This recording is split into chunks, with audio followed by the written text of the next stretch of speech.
This episode of the Golf Gambling Podcast from the Sports Gambling Podcast Network is brought to you by Cut.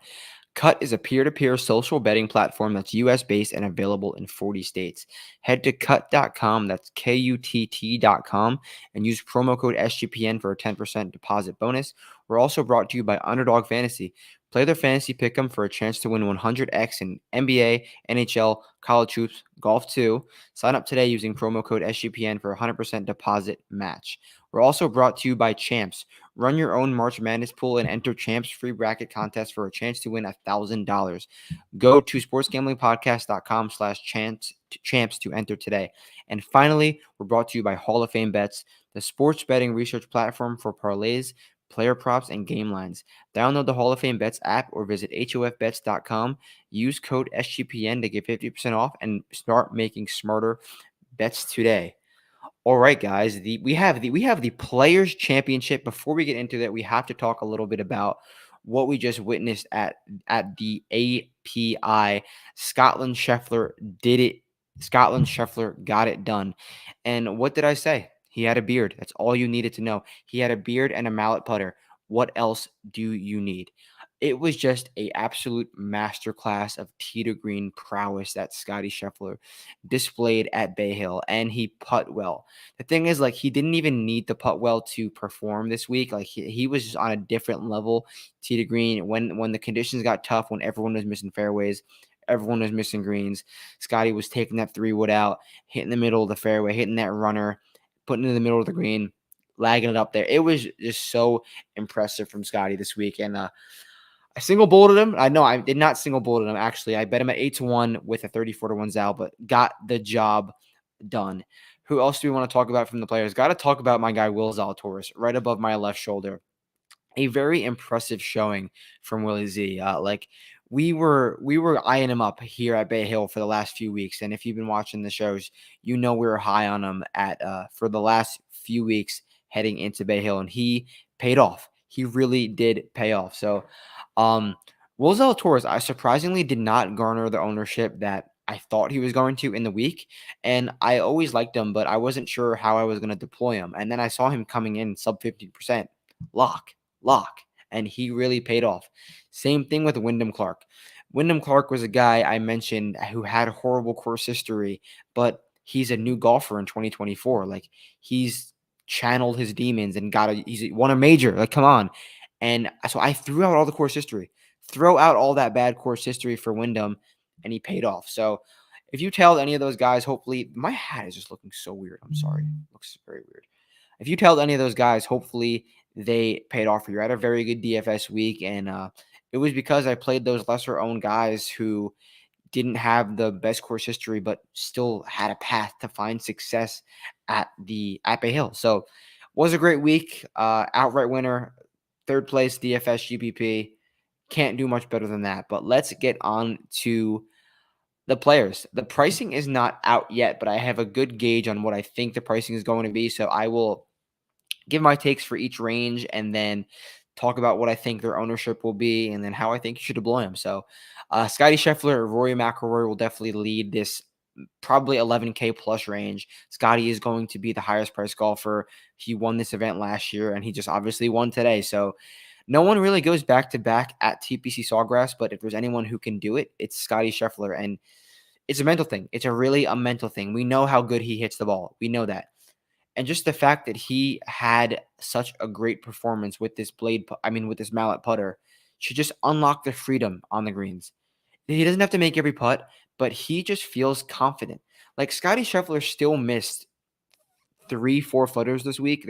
Came on Thursday and Friday, but he looked so confident over the weekend. Not that every single putt went in, just the confidence is so key, because if you're putting and stroking the ball confidently, some will fall in, and that's what we saw with Scotty this weekend. So, if you want to fade him, I don't know if you can. I don't know if you can, because although you think TPC Sawgrass, that's not really the perfect course fit for Scotty Scheffler. Like, he really separates himself when you need to hit more long irons into the greens. You need to hit really long fairways. The fairway, it's a long course. You got to hit long drivers is what I meant to say. Sorry.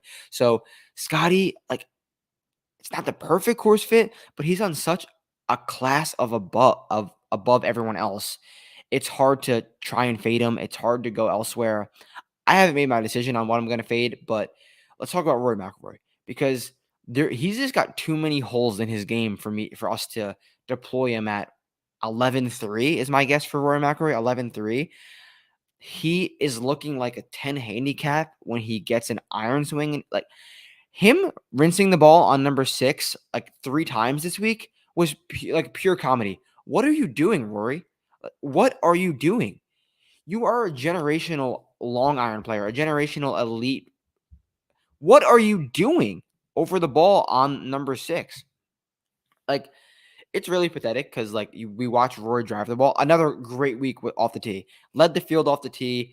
Truly looked like Rory McIlroy off the tee. But the irons were just so bad yet again. And I don't think you can he's gonna like he might be like lower owned because everyone's gonna go get Scotty, but still, I don't really think you can just put Rory in there with all these gaps in his game right now. Truthfully, if the ownership gets really out of hand and if he's like sub 13%, sub 10% at 11K, like okay, maybe, but the game is just doesn't seem to be in a good spot. He said he was close when he was in the booth at Riv, but I don't know how close he really is because we're seeing 2022 Rory with the irons. It's simply not good. So those are probably going to be the two hot guys over 11-3. Xander and Pat will probably be a next tier like they always are, but I don't know why these guys, Xander and Pat, don't fade. I don't know why their odds don't drift. Like, think about it. Jordan Spieth, Justin Thomas, like they're elite golfers, they're winners, and their odds drift all the time. Patrick Cantlay and Xander Schauffele, elite golfers, not like less winners than Jordan and JT, but they don't drift.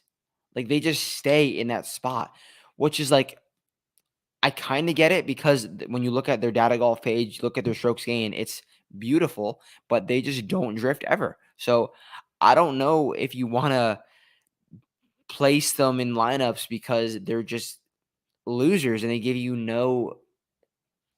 I just want to bang my head into a wall when I talk about Xander and Pat because it's just so pathetic with them. It really is. I'd probably fade them, go for a guy like, should I say it, Victor Hovland.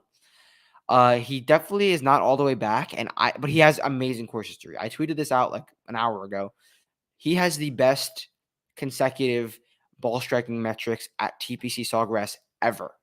So will people see that? Will people see the good course history and be like, okay, I still want to put Victor Hovland in my lineups, even though he's not playing great right now? Maybe. I think he will get a little bit discounted ownership because he's just not all the way there right now, and there's some guys around him that may be playing a little bit better. So I think Victor Hovland could be a good click. This is a true litmus test on his game. He's hit the ball amazing, truthfully better than anyone the last 2 years at Sawgrass, and now we will really see where his game is at because he's showing signs in the right direction, hitting the ball well, but I don't think it's still where we want to see it yet. So let's talk a little bit about Justin Thomas. Justin Thomas was rough to watch today, I guess. Rough to watch. If he would have finished in that T3 spot which he touched T2 earlier in the day, I think I would have won a GPP, truthfully, but he faded and made 2 or 3 bogeys in the last 4 holes and just faded for a less than stellar finish for me. But it was still another great showing for Justin Thomas, Players Champion in a few years ago. The thing about Justin Thomas, I don't think we can trust his putter. Like Sawgrass is a golf course where you're going to have to make a ton of birdies. You're going to have to make putts on these tough greens. And Justin Thomas, like Scotty usually looks uncomfortable over putts, Justin Thomas looks damn uncomfortable over putts. And it's not a hot take saying Justin Thomas is a bad putter. Like he just is. And I don't think I could trust him over these putts. Will Zalatoris, another great showing from Willie Z. I talked to him about him at the top of the show. And I've bet him at Sawgrass multiple times, and he's got okay course history, nothing amazing, nothing horrible. But this is not really a course I feel like I'm jonesing to bet Will Zalatoris or enter Will Zalatoris into my lineups. I feel like he's going to be fairly higher owned because of what he did this today and this past week at Bay Hill. So therefore, I don't think I want to play him because there's so much trouble on uh, TPC Sawgrass, and he has been driving it really straight and really good, but he's still a golfer who's I think could hit a wonky drive here and there. And that'll lead me right into Sam Burns. Sam Burns is a guy who maybe he won't be as popular as I thought he was going to be at this time yesterday because he made 2 7s today and he just shot infinity and just exploded. But Sam Burns is playing really good golf in 2024 and honestly more consistent than we thought he would be. But Sam Burns, he too often hits loose drives, way too often, and I don't want to enter that into my lineups, bet that because Sam Burns will one swing make a triple and be gone. So I think I'm out on Sam Burns. A guy that I really think I like is Hideki Matsuyama. I know it was bad today. He shot what did he shoot? 4 over today, something like that. But he finished T5 at Sawgrass last year, and we all know he won the 2020 Players before COVID happened. So great course fit, great form. Let's do Hideki. He gained 6 strokes ball striking 5 times in his career at the Players. So those are great stats, and he's playing well right now. I don't think he's going to be giga owned. I'm down for Hideki at, I'm going to guess he's going to be around 9.4. So I'm down for Hideki at that price point. Max Homa, another good result, but he is not doing it the right way. He's eye test, like you got to know ball. Max Homa does not have it right now. Max Homa is not hitting the ball well right now. And that at Sawgrass, that will not suffice. If you're not hitting the ball well, you're going to find the water, you're going to find the trees, you're going to be making bogeys, you're going to be making doubles. So I'm out on Max Homa. He did everything at Bay Hill, all with the short game. So I don't think we could be a part of that. Wyndham Clark, great week, but I think this is a spot where you'd want to short him because he is a very aggressive driver, a very long driver. That's not really the case around Sawgrass. You want to be accurate. You want to be playing out of the fairways. And a guy who I think I could do that, and a guy who will be low owned, Colin Morikawa.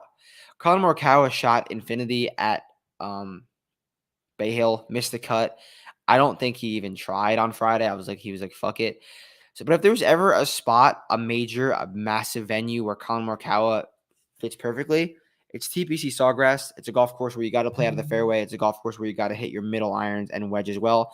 And that is exactly what Colin Morikawa does. I know he's not in the best of form right now, but it makes a ton of sense for Colin Morikawa. A little bit of flop lag. I'm down. No one is going to bet. No one is going to play Jordan Spieth. He has really poor course history for the class of golfer he is. Like Jordan is golf fans don't even know Jordan Spieth, and because he's just that good at golf.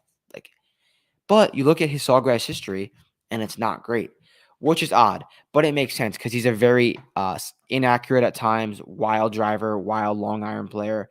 But when he's dialed in, he's really good.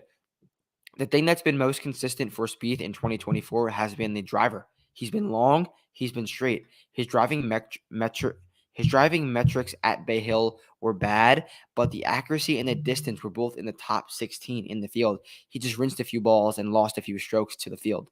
I really think this is a good spot for him to bounce back. And he was too hyped last week. He had 8 good rounds at Bay Hill, and he was 20-1 or 22-1. Not a good bet. And I bet him last year at Bay Hill at 40-1 when he had little course history. Now he disappointed us. He disappointed us this week.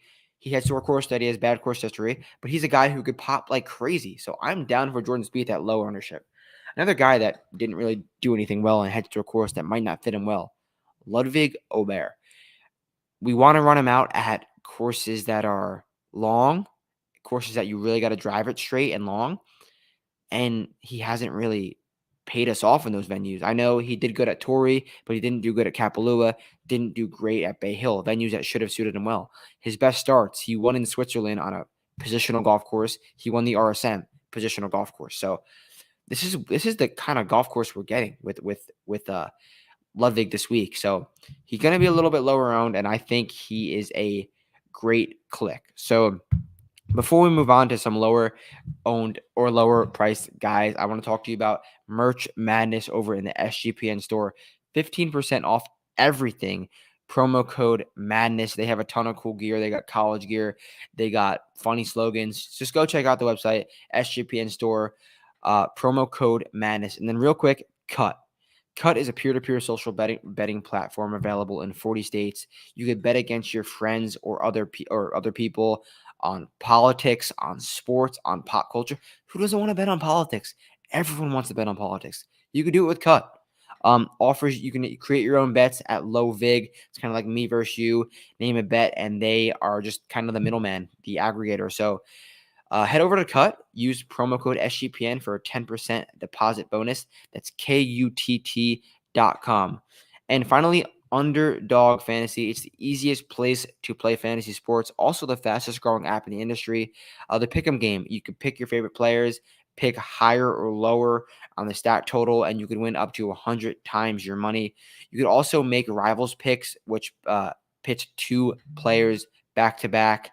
Underdog is a lot of fun. If you follow me on Twitter, I am always posting Underdog videos with a few legs that I like for that given golf tournament. So let's go down. I'm going to talk about one of my favorite plays on the board, and that is going to be Russell Henley. And what I like most about Russell Henley is how well he's been putting on Bermuda. We know he's always had the ability to spike on Bermuda, but the last 2 weeks he's looked like Cam Smith in his prime. He's looked like the best. He looks like Patrick Cantlay at Caves Valley. This dude has just been draining every putt. And what does Russ Henley do best?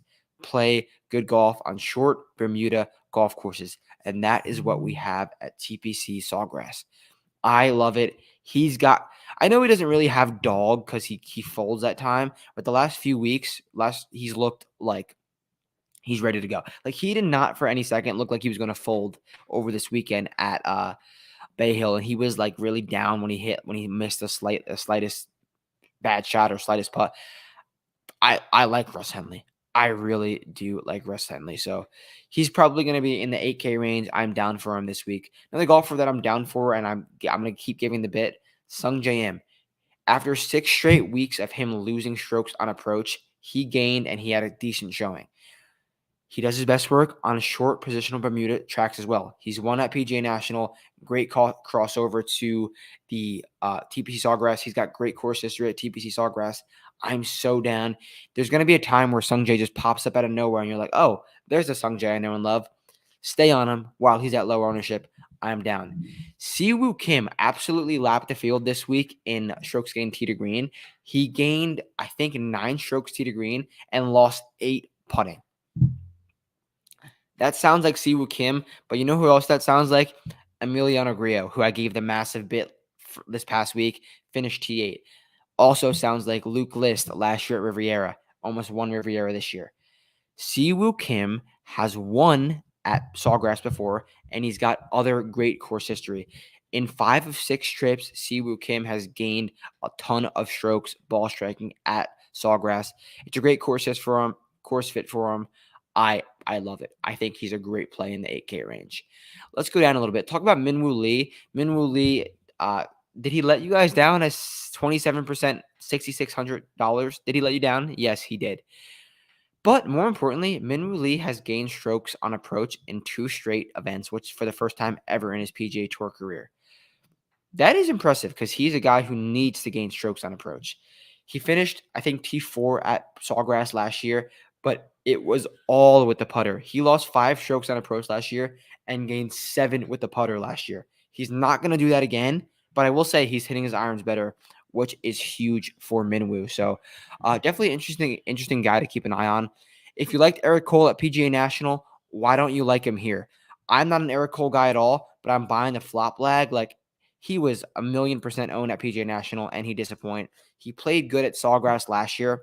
Why not give him a shot? Because I think the buzz has died down on him a little bit. He's a good flop lag candidate. I'm down for Eric Cole. Adam Hadwin striped the ball at Bay Hill this week and putt like an asshole, truthfully. But Adam Hadwin, he's generally a good putter, generally a good chipper. He could definitely rekindle that and play better at a golf course that makes more sense for him. Like, if you know golf, you know that Bay Hill is a bomber's paradise, not really a track Adam Hadwin should play well at. Whereas Sawgrass, you could be a little bit more artisanal, be a little bit more accurate, and that is what Adam Hadwin does well. Brendan Todd, strong finish. I think he finished T5, T8 at Bay Hill. Maybe we'll garner some ownership this week, but it's a course that makes sense. But I don't want to bet any or enter any Brendan Todd when he has the slightest bit of ownership. Kurt Kitayama really let us down at I didn't play Kurt Kitayama, but he let us down as golf fans defending his Bay Hill title. So Kurt, very disappointing showing this week, but he was playing really good golf heading up into that playing up into that Bay Hill performance this week. I think the emotions as a defending champ kind of got to him. He did not play well last year at the Players, but that was directly off of the win at Bay Hill last year. So I would not be surprised if Kurt bounces back a little bit and plays some good golf.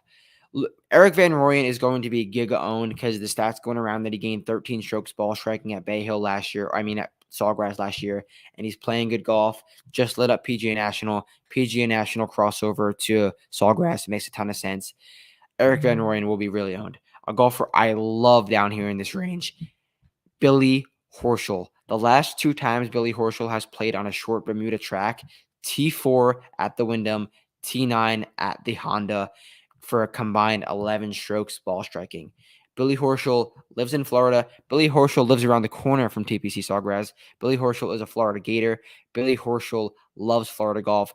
Billy Horschel has fucking guts. He will come out and just win with no form. He did it at the Memorial 2 years ago. I'm down. Doug Gim has immaculate TPC Sawgrass history. The dude just loves this place. Almost won like 2 straight years with negative form, and now he's hitting the ball really good. I'm down for some Doug Gim down here. Patrick Rogers played well for us, was in my winning lineup this week, and he added distance, but he's still been very accurate. At this price point, I'm definitely down for some P. Raj. And another guy down here I like is Akshay Bhatia. I know the golf is not really solid right now, but the driving metrics are really good. He's hitting the ball long. He's hitting the ball straight. We know what he could do with the iron prowess. It could heat up at any time. And anytime there's water around the golf course, Akshay plays good. So I'm definitely down for some Akshay down here. Andrew Novak's going to be very popular, and I definitely don't want to be a part of a popular Andrew Novak because he could blow up just as super easily around Sawgrass. Doesn't have many reps, so I'm down to fade Novak at popular range. But that about wraps it up. I'm not going to deep dive the 6K range right now, but keep going on. Keep following me for the content. We will do the 6K deep dive later in the week. So wanted to get this show up early. Wanted to be first out with the DFS preview before the prices even drop. Best of luck this week. We've been doing really good the last few weeks. So any questions, you know where to find me. I will talk to you guys probably Tuesday. Peace.